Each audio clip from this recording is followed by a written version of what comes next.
All right, joined now by Sean Casey, the host of the Mayor's Office podcast and former hitting coach for the Yankees. So, Sean, it was another strong outing for Gerrit Cole today. How do you balance easing him in back in the minors or bringing him back to the Bronx to throw 4 or 5 innings when he looks this sharp? Well, I think the biggest thing, Joe, is what Gerrit thinks. I think that's the biggest thing. And obviously you got to pull him back a little bit because if Gerrit Cole, he wants to be back in that Yankee uniform ASAP. But at the end of the day, he's doing the right thing. Got up to 57 pitches today, 4 2/3, only gave up 2 hits, 1 homer early, and looks like his velocity got better as the game went on. Looks like he hit 96 a couple times, 95 a bunch of times in that last inning. So I think the biggest thing when you're coming back like Gerrit is and he hasn't pitched in months is just progressing. You saw him there covering first base. Like being able to do that, making sure your legs are under you.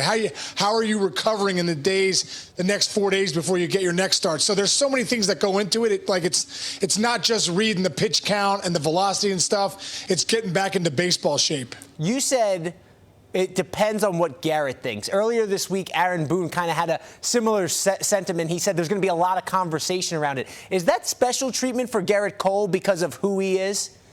Yeah, I think so. There's no doubt about it. I mean, if you got Luis Heel coming back and he's a young pitcher, he's kind of just figuring things out. You're talking about the reigning Cy Young Award winner. You're talking about the best pitcher in baseball who knows his body and knows his arm better than anybody. So you could put together, a whole game plan for him, which the Yankees training staff's the best in the business. So those guys are putting together a great plan for him. But at the end of the day, Gerrit Cole's going to ultimately say, you know what, I'm ready to go. All right, we got to talk about the post-game spread for a second because Cole providing Wolfgang Puck steak, sea bass, mac and cheese after his last outing. What's the best spread you ever had when you were in the minors? Did you ever get the royal treatment from a player in the bigs? You know what? I can only think back to, there was no doubt a couple big leaguers came down. They set the pace as far as, that's a tradition. When big leaguers go down to the minor leaguers, they pick up the spread. They don't have to, but most guys do. I just remember in 2006, I was rehabbing with the Pittsburgh Pirates, and I was in Erie, and the best place for food around there was Outback Steakhouse. So I got a bunch of steaks and ribs and sweet potatoes for everybody. And as a matter of fact, recently I had a guy tell me who I ran into. He was on that AA team, and he said, hey, man, I just want to tell you thanks again for that spread back in 06, that you bought Outback for us because it was the best meal we had all year. And I was like, dude, you remember that? I was like, that was 18 years ago. He's like, yeah, I remember it. So guys will always remember that Gerrit Cole in 2024 bought the post-game spread and what it was. That's awesome, man. And I know you, so you didn't skimp on the bloomin' onion at all from Outback. Extra dipping sauce for your guys. They were everywhere, bro. There were 7 bloomin' onions, Joe. 20 bloomin' onions. Oh, my goodness. Speaking of appetites here, the Yankees are hungry to get Juan Soto back. Inflammation in his forearm. Now, he could be back in the starting lineup during the upcoming series in Kansas City, but this lineup hasn't been the same without him. How does his absence show just how much he impacts this team? Well, this is that elite lefty bat they needed last year. I mean, it really is. I mean, when you got Juan Soto, it sets up everything. It sets up Volpe and the pitches he sees at the top of the order. It sets up Judgy and the pitches he sees down there at 3. It sets everybody up after that. Big G and Riz and all those guys all the way down the lineup. Because if you look at Soto, the way he goes about it, I mean, he's going to give you tough at-bats night in and night out. So even if he gets no hits, how many times have we seen 0 for 3, 2 walks? That means he's on base. That means he's scoring runs. That means guys' pitch counts are up. That means strategy's different for the manager in the other dugout with bringing in and managing his bullpen. So Juan Soto in that lineup, it means everything, and we've seen it the last couple nights of what he means to this Yankee lineup. Yeah, definitely seeing those ripple effects. All right, Sean, it wasn't long ago you were the veteran left-handed first baseman. The Yankees have one now in 34-year-old Anthony Rizzo, but he's struggling. Just 1 hit in the month of June, didn't start tonight, might sit again tomorrow. Why do you think he can't get going ever since that injury last year? Yeah, you know what? I think there was a spot, though, this year for Riz for a few weeks there where it really was hitting for some power and driving in some big runs. And this right here hurts a lot. I've done that. Nothing worse than fouling a ball off your knee. But I don't know. What I think, Joe, is Riz is a veteran player. He can get streaky at times. And, I think soon here he's going to get on a streak like he did earlier in the year when he was hitting for some power and driving in some runs and coming up for some walk-off hits and stuff. So, a guy like this, you just have to look at the back of the baseball card. And I really believe Riz is going to be somewhere around where he's been. And Booney knows that. Giving him a day off here and there is probably a good thing. Sean, Nestor Cortez says he tries to stay on balance while keeping the hitters off balance. I want to take us into the batter's box there. What's it like for a hitter? Would you rather face that normal windup, the hesitation, or the quick pitch coming from Nestor there?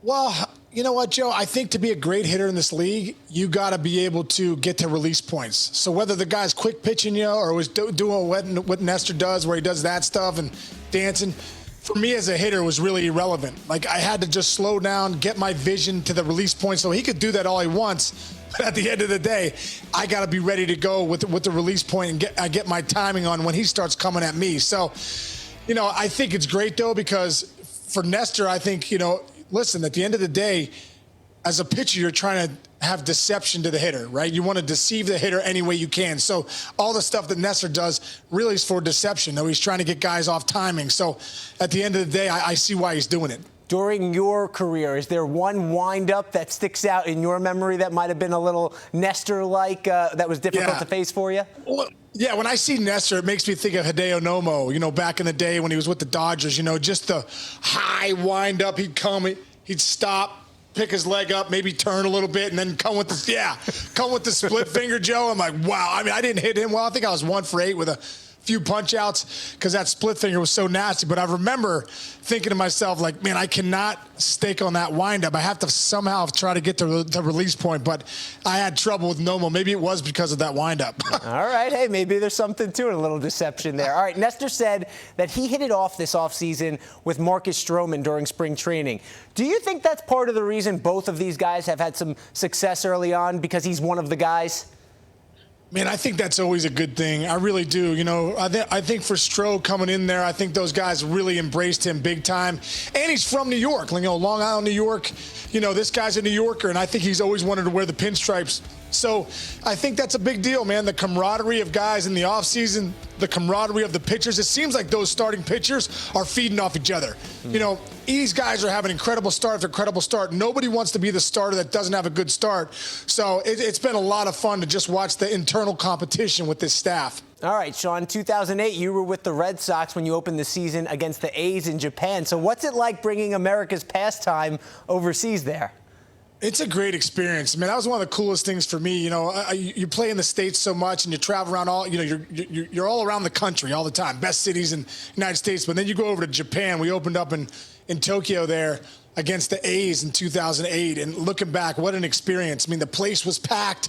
The fans were incredible in Japan. Baseball's huge there. We got a chance to play the Tokyo Giants in a couple games. So, when you see these teams going over, like the Phillies and the Mets over there in London, for players, when these guys look back, they might not realize it now, but when they look back at their careers, as I have, you look back and say, man, that was one of the coolest trips we've ever taken. How much time did you have to enjoy it away from the game? Because I know you go out there for a business trip.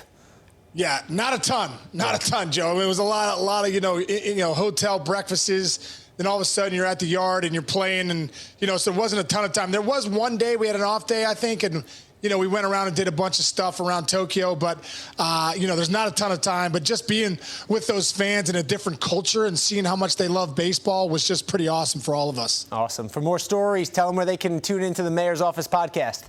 Yeah, you can find us, the Mayor's Office podcast, on YouTube or wherever you get your cast, Spotify, Apple, and we're going 5 days a week every day, so tune in. It's a great time talking baseball and talking some good stories. All right, don't forget to like, follow, subscribe. Thanks for the time, as always, Mr. Mayor. Thanks a lot, Joe. Appreciate it, man.